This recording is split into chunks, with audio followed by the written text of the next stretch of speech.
Pothole progress, counting the fills on the road to repair in SA. Transport Minister Sindisiwe Chikunga announced the repair of nearly 1.3 million square meters of pothole-ridden roads in the last 6 months. Responding to queries from Inkatha Freedom Party MP Khethamabala Petros Sithole, Chikunga emphasized the absence of a specific pothole repair budget.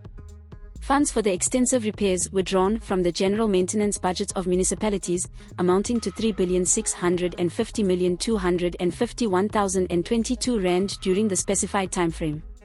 Chikunga stressed that the budget caters to the overall upkeep of provincial road networks, incorporating blacktop patching and pothole repairs. Repair costs, ranging from 700 rand to 1500 rand per square meter, were specified for each province, according to My Broadband. It's essential to note that the 6-month spending covered all road maintenance, not exclusively repairs. Each province received a breakdown of pothole repair costs, ranging from 700 rand to 1500 rand per square meter. However, the 6-month spending covered overall road maintenance, not just repairs.